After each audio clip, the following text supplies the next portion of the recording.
अस्सलाम वालेकुम नाजरीन, राब्ता टीवी में खुशामदेद। मैं हूं आपका मेज़बान मोहम्मद सलाहुद्दीन। आज से हम एक और प्रोग्राम शुरू कर रहे हैं आप लोगों के लिए, जिसमें मंजूर शेख साहब हमारे साथ हुआ करेंगे। इसमें हम मुख्तलिफ मौज़ूआत पे समाजी, सियासी और कुछ सकाफ़ती मौज़ूआत पे आप लोगों से गुफ्तगू किया करेंगे। मंजूर साहब, बहुत बहुत शुक्रिया आपका हमें ज्वाइन करने का। Thank you sir. अच्छा सर, आजकल जो पाकिस्तान का सबसे बड़ा मसला है या सबसे बड़ा बात हुई है पाकिस्तान में, वो सैलाब है। और पूरे पाकिस्तान में ये आया, KPK, बलूचिस्तान, पंजाब और सिंध। और सिंध में अब ये लग रहा है कि ये पानी ठहर गया है और पानी निकल नहीं रहा है। तो सैलाब के ऊपर कुछ गुफ्तगू करेंगे। कुछ लोगों का ख्याल है कि डैम होना बहुत ज़रूरी है। कितना ज़रूरी है डैम का बनना। और एक बड़ा अजीब सा परसेप्शन है अपर पाकिस्तान के अंदर कि समंदर में जो पानी जाता है, चाहे वो सैलाब की सूरत में जाए या आम दिनों में जाए, वो ज़ाया हो रहा होता है। ये इन 3-4 मौज़ूआत पे आज हम बात करने की कोशिश करेंगे। सर, सबसे पहले तो मुझे ये समझाएं, क्योंकि हम कराची में ही पले बड़े हैं और शहरी ज़िंदगी गुजारी है। जो पानी आया ऊपर से, वो अब गांव देहात में, शहरों में रुक क्यों गया है? मतलब वो दरिया के जरिए समंदर का रुख क्यों नहीं कर रहा है और वो वहां पे खड़ा क्यों हो गया है पानी? इसके बारे में थोड़ा सा हमें समझाएं। थैंक यू सलाउद्दीन, बड़ी मेहरबानी। सैलाब के सिलसिले में जो है वो पाकिस्तान के अंदर बहुत सारे परसेप्शंस ऐसे हैं जिनको मैं मिसपरसेप्शन कहता हूं। और वैसे भी आम तौर पे आपको पता है कि परसेप्शंस के सिलसिले में जो आबादी देहातों में रहती है उनमें और जो आबादी शहरों में रहती है उनके दरमियान परसेप्शंस का फ़र्क है, होना भी चाहिए। बिल्कुल सही बात। ज़ाहिर है पूरा माहौल जो है वो चेंज है। हाँ। और पानी को समझना ज़ाहिर है कि इम्पोर्टेंट भी है, और पानी को समझने के लिए पानी के करीब रहना और हम्म। पानी के साथ आपका गहरा लगाव और इश्क होना भी बहुत ज़रूरी है। बिल्कुल सही है। इसी वजह से आपने देखा कि ये बिल्कुल इसी तरह है कि जमहूरियत चाहना और जमहूरियत के साथ इश्क होना, दोनों में बड़ा फ़र्क है। बड़ा फर्क है। पाकिस्तान में जमहूरियत के चाहने वालों की तादाद बहुत ज़्यादा और जमहूरियत से इश्क करने की वालों की तादाद बहुत कम है, इसलिए पाकिस्तान में जमहूरियत आती नहीं है। सही है। तो पानी के सिलसिले में एक चीज़ ध्यान में रखनी चाहिए वो ये कि सिंध जो है वो तेल पे आने वाला आखिरी सूबा है पाकिस्तान का। बिल्कुल सही है। पाकिस्तान के ऊपर के सारे इलाकों से जो पानी आएगा उसका इखराज सिंध से होना है। बिल्कुल सही। ठीक है। अब उसमें एक बड़ी जो ज्योग्राफिकल जो हकीकत है वो ये है कि जब ऊपर से पानी आता है तो आपका जो ऊंचाई है ऊपर के इलाकों की वो इतनी ज़्यादा है, आप देखें कि ऊपर फ्लैश फ्लड्स आते हैं। बिल्कुल सही है। और ऊपर से फ्लैश फ्लड्स आके और पानी की और दरियाओं में, हमारी नहरों में बड़ी रफ्तार होती है। जैसे जैसे वो ढलान, वो जैसे जैसे जो है वो ऊंचाई कम होती जाती है, पानी की स्पीड नेचुरली कम होती जाती है। सही सिंध है। जो है वो ऑलमोस्ट एक फ्लैट लैंड है। अपर कंट्रीज में जब भी सैलाब आता है तो आप ये ज़हन में रखिए कि वो पानी आसपास के इलाकों को अफेक्ट करता हुआ वापस जो है वो दरिया या उस स्ट्रीम में आ जाता है और फिर नीचे चला जाता है, क्योंकि ज़ाहिर है कि वहाँ की टोपोग्राफी ऐसे है। सिंध का इशू ये है कि सिंध प्लेन लैंड होने की वजह से दरिया जो है वो सीधा बहता है। कोई 4, 5, 8 किलोमीटर के बाद कोई हल्की सी आपको डिप्रेशन नजर आएगी, उसकी वजह से सिंध में वो पानी की रफ्तार कम हो जाती है। सही। अब एक ऐसे सूबे में जहाँ से पूरे पाकिस्तान का सैलाब निकलना है, वहाँ पे इंसान की, खास तौर पे पाकिस्तान में पैसे कमाने की लालच में पागल किस्म के लोगों ने ऊपर से नीचे तक पानी के जो नेचुरल पासेज हैं उनमें अभी भी 75 साल से बड़े पैमाने पे बेदरिक तौर पे जो है वो कब्जा किया हुआ है। सही। उसमें सही। मैं समझता हूँ कि ऊपर से लेके नीचे तक जो है वो लोग शामिल हैं। अब सही। ज़ाहिर है कि मेरे इलाके में मैं देखता हूँ कि किसी बड़े इन्फ्लुएंशियल आदमी ने दरिया के बेड के अंदर जो है वो बंद बना के वहाँ पे हम्म। ज़मीनें सैराब की और वहाँ से मुफ्त में पैसा कमा रहा है। तो मुझे और दूसरे लोगों को ये शय मिलती है कि मैं हम्म। क्यों नहीं कर सकता, और मेरा थोड़ा इन्फ्लुएंस है तो थोड़ा बहुत अपॉर्चुनिटी मिलती है तो मैं उसको जो है वो अवेल करने की कोशिश करता हूँ। हाँ। यानी अच्छा, इसको अगर थोड़ा सा ज़मीन पे इसको कब्जा अगर जो है। कराची के हिसाब से जो मुझे समझ में आ रहा है कि जब कराची में अर्बन फ्लडिंग होती है तो भी हम यही कहते हैं कि यार नालों के ऊपर कब्जा है, और जिस जगह से पानी ने निकलना है वहां पे कब्जा है, चाइना कटिंग है, तो क्या सेम सूरत हाल है वहां पे भी यही? सर एग्जैक्टली सेम सूरत हाल है। आप अंदाजा लगाएं कि कराची, आप बलूचिस्तान का बॉर्डर लगता है ना, जी। सारे हिली एरियाज है ना, आप उस सारे इलाके हम्म। में रहे हैं, आपने देखा है हम्म। जब बारिश होगी तो हम्म। पानी जो है वो जाहिर है कि समंदर की तरफ जाएगा ना। बिल्कुल सही है, बिल्कुल सही। समंदर में जाने की वजह से जो ऑलरेडी नेचुरल पासेस बने हुए थे उसमें नाले भी बनाए गए थे। हाँ। के साथ साथ लोगों को ये लगा कि यार ये कोई कराची में या मजबूरी तौर पे पाकिस्तान में तो बारिशें बंद ही हो गई है। हाँ। और कराची जैसे शहरों में, पाकिस्तान के हर शहर में रियल एस्टेट जो है उसकी एक मैडनेस वाली, एक पागलपन वाली एक लालच मौजूद है। बिल्कुल सही बात अब आप किसी भी नॉर्मल विजडम वाले बंदे से पूछे है। कि जी ये जो फला फला फला फला कॉलोनियां हैं हम्म। जो हमारे सिविलियन और नॉन सिविलियन लोगों ने बनाई है, अब तो कोई ढकी छुपी बात नहीं रही, हाँ। हाँ। हाँ। ये सारे वाटर पासिस थे। यानी हम्म। कराची का जो सबसे बड़ा पोश एरिया है वो क्लिफ्टन हम्म। और डिफेंस है। और नक्शे में आप देखें कि जो पाकिस्तान कराची में जो पानी के जो नेचुरल पासिस थे वो वहीं से गुजरते थे ना, यही बिल्कुल स्ट्रीम्स सही होती बात है। थी कि स्ट्रीम हम्म। है, इसकी स्ट्रीम है, वो स्ट्रीम है। अब हम्म। हमने जब पानी का बंद कर दिया तो पानी हम्म। बेसिकली हमारे घर में नहीं घुस रहा, हम्म। पानी हम्म। अपने रास्ते पे जा रहा है। इस चीज को समझने की जरूरत है। तो हाँ। आपने उसके रास्ते में घर बनाया हुआ है तो पानी को ये थोड़ी पता है कि सलाउद्दीन का घर है या मंजूर शेख का घर है हाँ। या हाँ। किसी हाँ। और किसी बड़े आदमी का घर है। पानी तो हम्म। अपने रास्ते से जा रहा है। अब सही। उसकी वजह से होता यह है कि पूरी फ्लडिंग हो जाती है। दूसरा मामला कराची के लिहाज से एक बहुत बड़ा है। कराची की जो पॉपुलेशन है हम्म। उसमें भी एक मैडनेस किस्म की, एक पागलपन की हद तक एक कंपटीशन रही है। बिल्कुल सही है। कराची में पॉलिटिकल अपना तसल्लुत बरकरार रखने के लिए, अपना पॉलिटिकल जो अपने आप को असर्ट करने के लिए कोई हम्म। ऐसा ग्रुप नहीं है जिन्होंने लोग नहीं बसाए हाँ, सही बात है। पाकिस्तान में। मतलब इसमें कोई शक ही नहीं है। मतलब मैं हाँ, बिल्कुल एक एक जो जब मैं भी पावर में कराची जाओ में, ठीक है ना। अब किसी को 4 वोट ज्यादा चाहिए होते हैं, वो कहते हैं कि जी कराची में जो भी आया वो तो हो हाँ। जाएगा। कभी लोग कहते थे जी वो मुहाजिर हो जाएगा।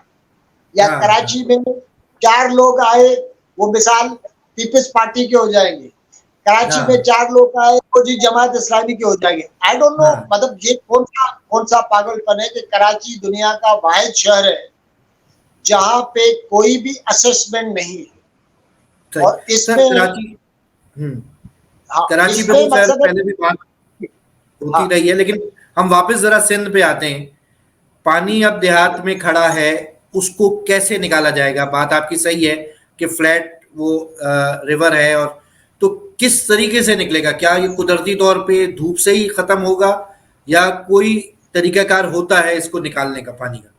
देखिए, ये जो बारिशें हैं इसकी एक हकीकत ये है कि ये बारिशें जो है वो 400, 450, 500% जो है वो जो नॉर्मल पैटर्न है उससे ज्यादा हुई है। ये ज्यादा बात है। मानने की।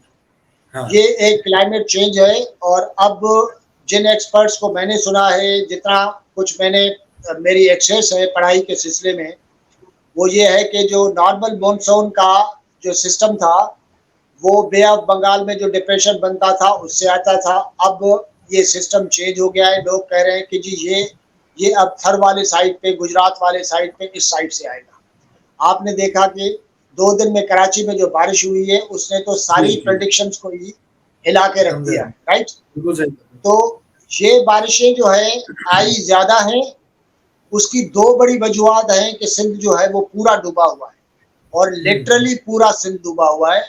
उसकी हुँ, वजह तो ये जो इस वक़्त जो हुकूमत है, उसकी बेइंतहा नाअहली है और लोगों की अपनी जायदादें और अपनी हुँ, ज़मीनें बचाने की जो कोशिश है, हुँ, उसमें बड़ा इलाका डूबा है, बड़े पैमाने पे।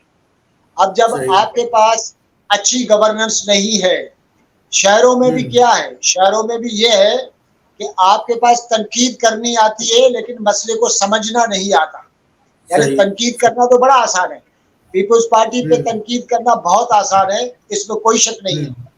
लेकिन हमारे जो शहर हैं उसमें भी लोग एक्सपर्टीज के साथ सामने नहीं आए। आप मुझे बताएं कि आपने एक प्रोग्राम ऐसा देखा हो जिसमें हुँ, 5-8 एक्सपर्ट बैठ के एटलीस्ट लोगों को समझा रहे हैं कि ये पानी जाएगा कैसे और कहाँ से जाएगा, राइट? हुँ, हुँ, अब हुँ, सोशल मीडिया पे बहुत सारे फार्मर सेक्रेटरी इरिगेशन जो सिंध में रहे हैं, वो लिख रहे हैं कि जी ये मिसमैनेज की वजह से बड़े पैमाने पे तबाही हुई, क्योंकि हुँ, डूबना तो था लेकिन जो पानी 10-15-20 दिन में निकल जाना चाहिए था, हुँ, उसको महीने लगे। लोगों ने हुँ, अपने तौर पे शहरों को बचाने की कोशिश की है, बंद बांधे हैं और उनकी वो अपनी एफर्ट है, उसमें सही, हुकूमत का कोई बहुत बड़ा कारनामा नहीं है। तो सही। एक तो चीज़ है कि गवर्नेंस का ना होना, उसकी वजह से बड़ी तबाही हुई है। दूसरा इश्यू ये है कि कब्ज़े और पानी के जो नेचुरल पॉसेज हैं, उस पे कब्ज़े का मामला सिर्फ़ हमारे बड़े शहरों में नहीं है। हुँ, हमारे हुँ, छोटे शहरों में भी है, जो नेचुरल पानी की निकास की जो भी ड्रेन्स हैं, उनके बड़े हिस्सों पे लोगों ने क्या ज़बरदस्त बस्तियाँ बनाई है, आप देखेंगे तो हैरान हो जाएँगे। तो सही। सबसे बड़ी वजह ये है कि आपको पानी का जो रास्ता है निकलने का, हुँ, उसको निकालना है, उसको सीधा करना है। अब हाँ, उसमें कहीं न कहीं आपको पता है सियासत आ जाती है और हाँ, इस वक़्त सबसे बड़ा इम्पोर्टेंट मामला ये है कि अगर आप पूरे प्रोविंस का और उसकी फूड सिक्योरिटी का सोचें, तो सामने से कोई भी इस टाइप की रुकावट आए, उसको हटाने के अलावा आपके पास और कोई तरीका नहीं है। वो सही। उसके अलावा ये मामला हल नहीं होगा। अच्छा सर, ये क्लाइमेट चेंज या ये जो बारिशें ज़्यादा हुई, ये एक दिन का मसला तो है नहीं। ये 10-12 साल से एक चीज़ चल रही थी और सब आर्टिकल्स भी आ रहे थे, लोगों को मालूमात भी थी। 15 साल से पीपल्स पार्टी की हुकूमत है तकरीबन सिंध के अंदर। अच्छा, मैं तो दो दो चीज़ों से देखना इस बात को चाहूँगा। एक तो सियासतदान है, वज़ीर हैं, हुकूमत है।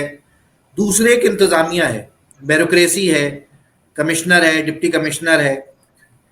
मतलब ये एक क्या सिलसिला है कि यार जो सरकारी मुलाजिम है या सरकारी इंतजामिया है, वो भी काम नहीं कर रही।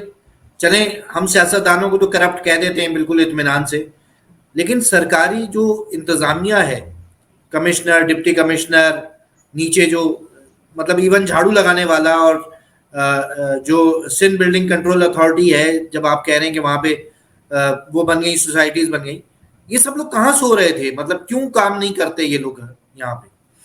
देखिए सलाउद्दीन, एक मैं आपको बात बताऊँ, पाकिस्तान के अंदर मजबूरी तौर पे और सिंध के तौर पे, सिंध में ख़ास तौर पे एक क्रिमिनल एंटरप्राइज़ है। मैं उसके लिए सही, लफ्ज़ इस्तेमाल कर रहा हूँ, क्रिमिनल एंटरप्राइज़। सही। ये चीज़ें अगर आप इसको डिग आउट करें, मैं हमारे हम्म, व्यूअर्स में से भी जो भी अक्लमंद किस्म के लोग हैं, जो चाहते हम्म, हैं कि आपको हकीकत का पता चले, हम्म, वो इसको डिग आउट करें, इसको इन्वेस्टिगेट करें, तो आपको इस प्रोविंस में जो गवर्नेंस है, वो क्रिमिनल हम्म, एंटरप्राइज़ नज़र आएगी और में उसमें कोई भी एक एक एथनिक ग्रुप शामिल नहीं है, हाँ, सारे एक दूसरे के साथ शामिल हैं हाँ, और हाँ, कहाँ पे एक दूसरे के साथ इंटरेस्ट जुड़े हुए हैं, आप हैरान रह जाएंगे। तो सही। पाकिस्तान का जो एलीट है, वो एक ही फैमिली है, वो हम्म, उनके बिजनेस एक है, उनका जीना मरना एक है, वो एक तरह हम्म, से सोचते हैं, बस सिर्फ लैंग्वेज की वेरिएशंस का फर्क है। ये आम सही है। लोगों को बड़ा बेवकूफ बनाते हैं। और मैं हाँ। आपको बताऊं कि ये क्रिमिनल इंटरप्राइजेज जो है वो पाकिस्तान में और ज्यादा मजबूत हुआ है। उसकी वजह ये है कि पाकिस्तान में डिविजन्स बड़े पैमाने पे हो गई है।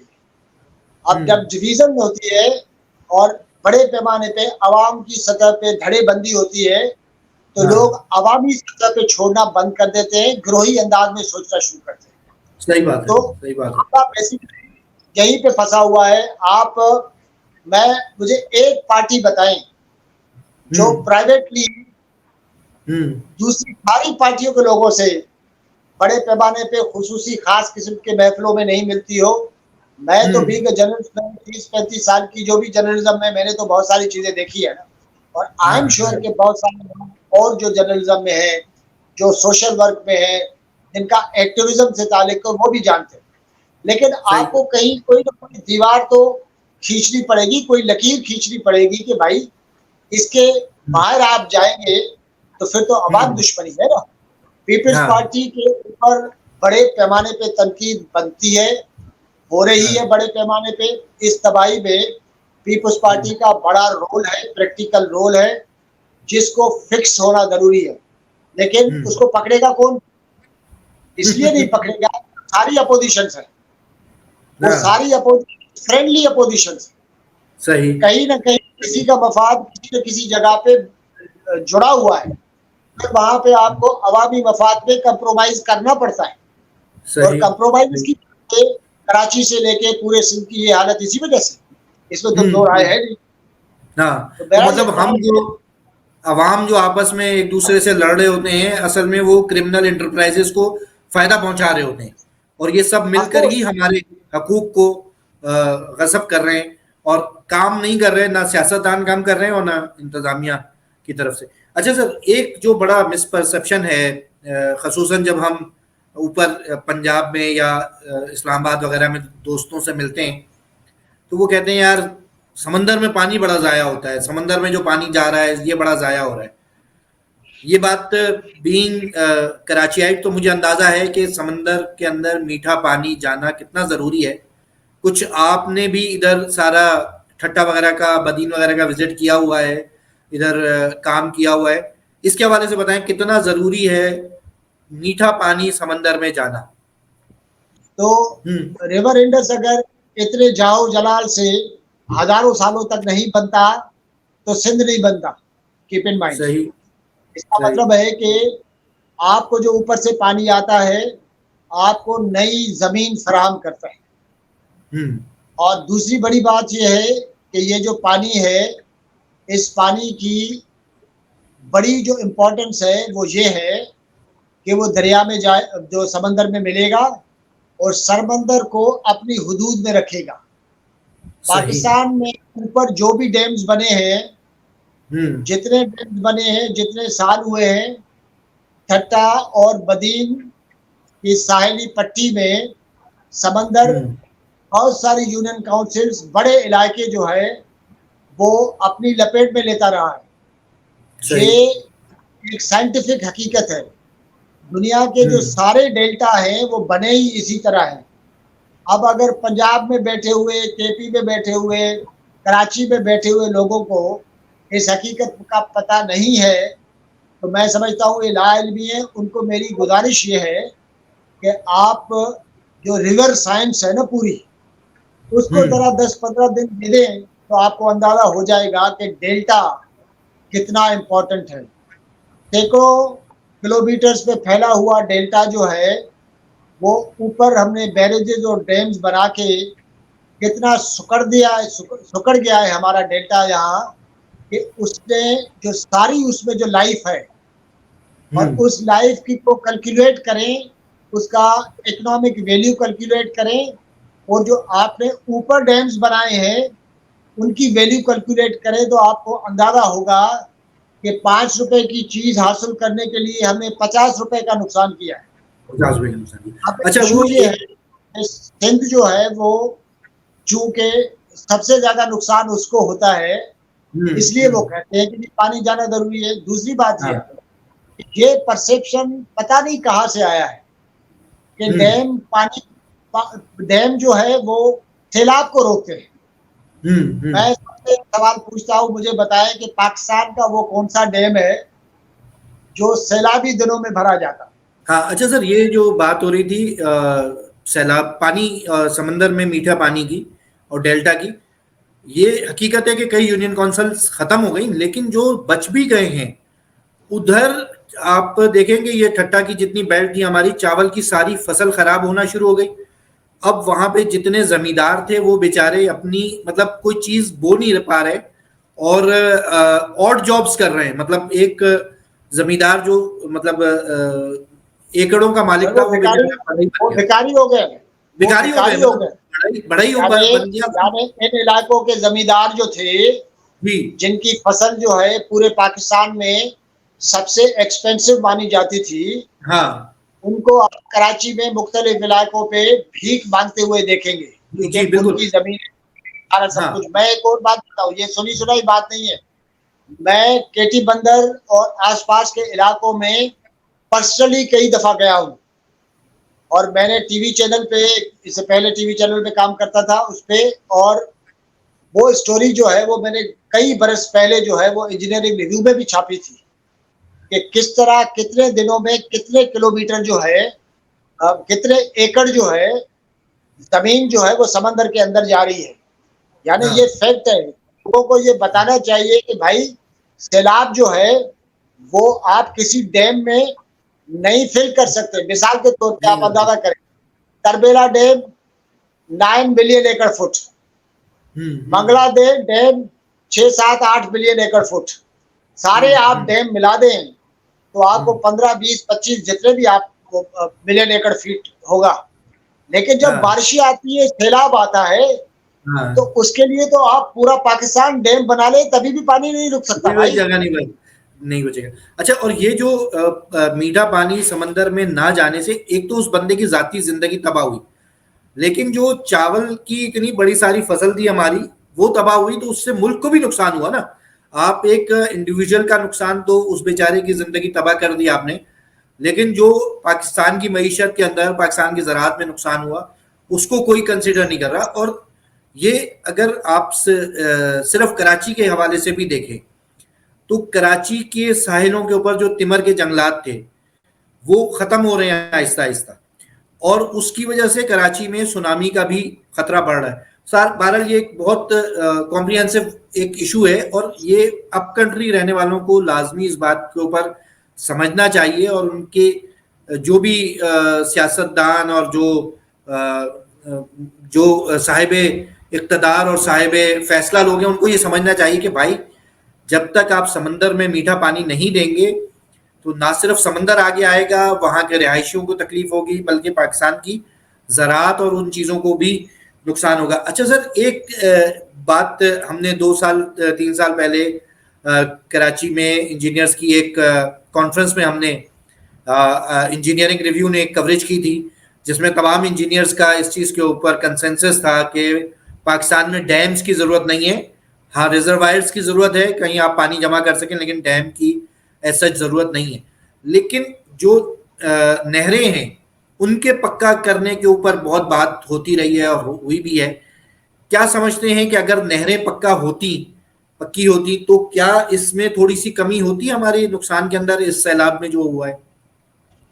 देखिए सलाउद्दीन, पाकिस्तान का इरिगेशन सिस्टम बहुत बड़ा इरिगेशन सिस्टम है, इसमें कोई शक नहीं। और नहरों को मजबूत करना, उनको उनकी जो है वो लेवल को मेंटेन करने के लिए जो वहाँ पे मेंटेनेंस होनी चाहिए, वो होनी चाहिए, वो वहाँ पे होती नहीं है सही तरीके से। और ये वही बात है जिस तरह हम लोग कह रहे हैं कि हुकूमतें जो है वो ऊपर बैठे हुए लोग जिस तरीके से हुकूमतें चलाते हैं, तो फिर इंजीनियर्स भी तो माशाल्लाह जो है वो पूरी जो गंगा है उसमें ज़ाहिर है कि हाँ। उसका फ़ायदा ले रहे होते हैं ना, उसमें नहा रहे होते हैं। हाँ। ठीक है ना? हाँ। इंजीनियर्स जो है वो भी एक बड़े बददानतदार किस्म के एक जो है ना वो सेक्शन के तौर पे सामने आए हैं, फ्रैंकली स्पीकिंग।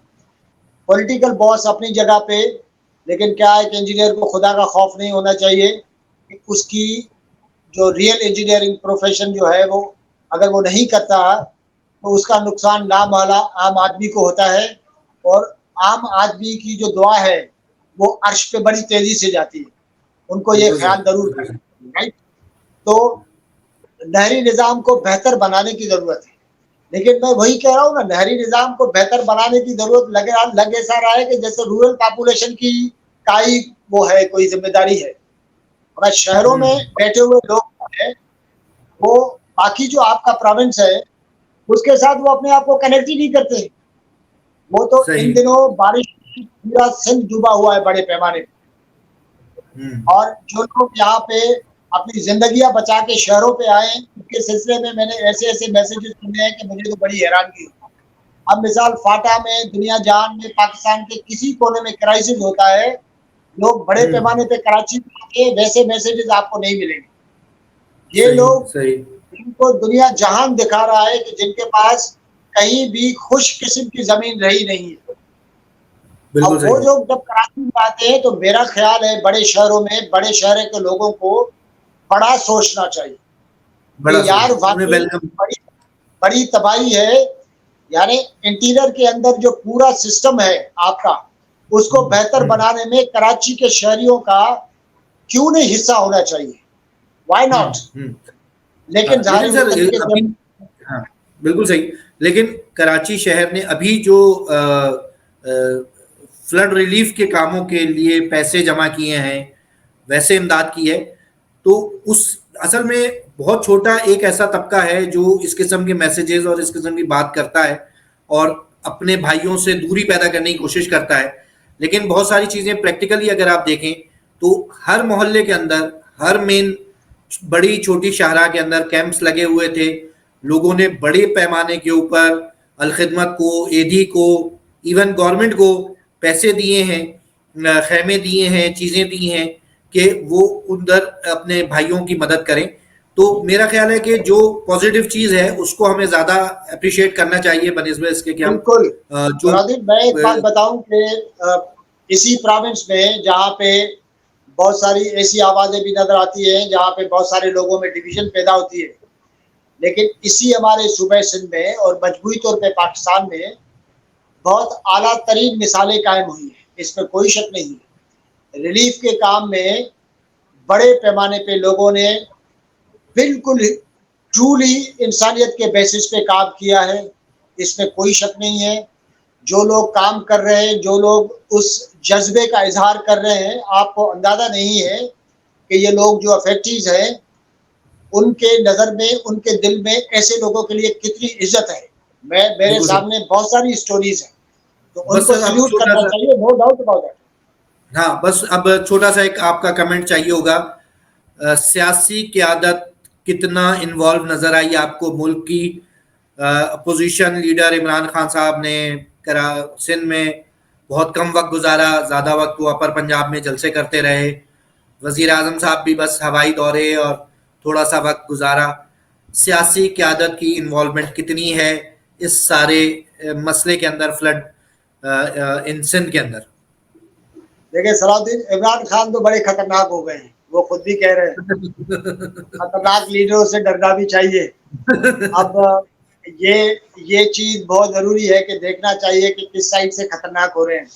मेरा तो हाँ। ये ख्याल है कि पाकिस्तान में रकबे के एतबार से कोई 60% के करीब रकबा जो है वो तबाही का शिकार है। बिल्कुल सही। बलूचिस्तान पाकिस्तान का 45% रकबा है। वो पूरा तबाह हो सिंध चुका जो है। है, ठीक है, सिंध को भी अगर मिलाएं तो हाँ 60% से ज्यादा रकबा आपका डूबा हुआ है, तबाह है। तबाह है। जब कोई जब कोई लीडर बिल्कुल ये महसूस कराता है कि अपना की हम्म। हमारा क्या जाता है, तो अब हम्म। मुझे समझ में आती है कि वो खतरनाक होने का असल मीनिंग क्या है। सही। आप इस पे जरूर सोचें, हमारे व्यूअर जरूर सोचें। खतरनाक होना ये है कि जब अपने आप को आप काट के एक सर्टेन टारगेट पे रहते हैं, बाकी सारी दुनिया जहन्नुम में जाए, इट मेक्स नो हाँ डिफरेंस। ठीक है। सही। बाकी जो दूसरी जो क्यादत है, जो इस वक्त हुक्मरानी में है, हाँ उनसे ये सवाल तो बनता है कि गुज़िश्ता 3, 4, 5, 7 साल से मुस्तकिल दुनिया जहान से वार्निंग्स आ रही हैं हाँ कि भाई ये क्लाइमेट चेंज जो है, उसकी खराबी में पाकिस्तान का 0 पॉइंट इतना इतना इतना एक फ्रैक्शन है, न होने के बराबर हमने हिस्सा डाला है। हाँ, लेकिन जो नुकसान है वो हमें बहुत होगा। दिस इज नथिंग हाँ, न्यू। हाँ, तो फिर इमरान खान से पहले और इमरान खान से बाद में आने वाले लोग जो हैं हाँ। वो जरा इस चीज का जवाब जरूर दें नहीं, कि मेरा क्या कहना मकसद क्या है कि उनको वो स्टडीज वो सारी चीजें क्या उनके ऊपर वो एतबार नहीं करते थे? जो पाकिस्तान में बनी हुई रिपोर्ट थी, हमारी जैसी रिपोर्टें होती थी जो जाली किसी की रिपोर्टें होती थी।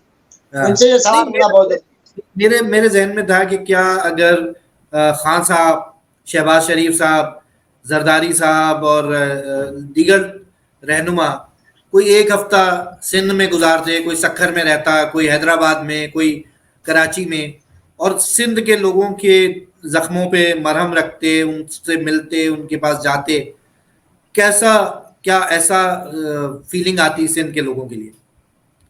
सर आपका क्या ख्याल है कि इस वक्त वो जो पूरा सिंध डूबा हुआ है वहां पे मच्छरों में रहना कोई आप समझते हैं कि अ, हर किसी के बस की बात है? देखिए आप सोचे ना, जरदारी साहब जो है वो उनके बहुत सारे मसाले बेचारे के, समझे? हम्म। और जरदारी साहब की बहुत बड़ी जिम्मेदारी है। और जरदारी हाँ, साहब को लोग लोग जो है वो जब से बारिश हुई है, जब से ये सारा सिलसिला हुआ है, वो पुकार रहे, हाँ, हर जगह से पुकार रहे। जरदारी साहब जो है वो पता नहीं आवाज नहीं दे पा रहे, उनकी तबीयत ठीक नहीं होगी। शहबाज शरीफ साहब को ज़ाहिर है पूरे पाकिस्तान का दर्द है, वो 2-3 दफा चक्कर लगा के गए हैं, वो बता के गए हैं सही। यूनाइटेड नेशन के सेक्रेटरी जनरल को भी कि सर देखिए कितनी तबाही हुई है, मेहरबानी करें, हमें बहुत पैसा मिलना हम्म। चाहिए। और वो हाँ, कहते हैं कि ये डिजास्टर जो है शायद पाकिस्तान के फॉरेन एक्सचेंज में कोई बहुत बड़ा वो है। ये इमरान खान को सबसे ज्यादा परेशानी ये होगी कि यार ये तो प्रॉब्लम हाँ, हो गई।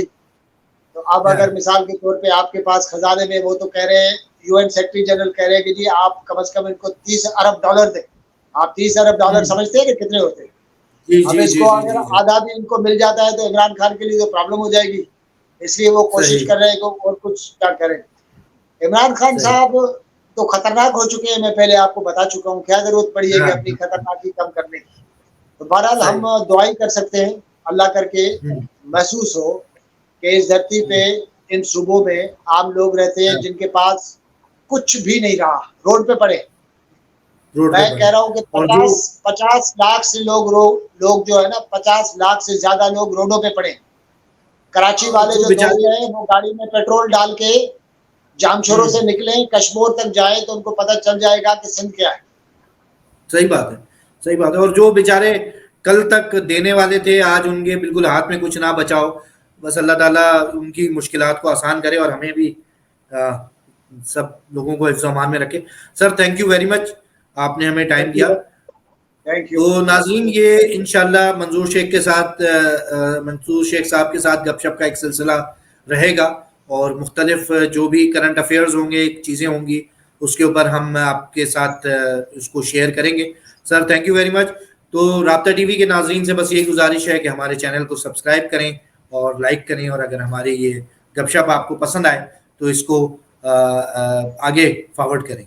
Thank you very much sir, बड़ी मेहरबानी।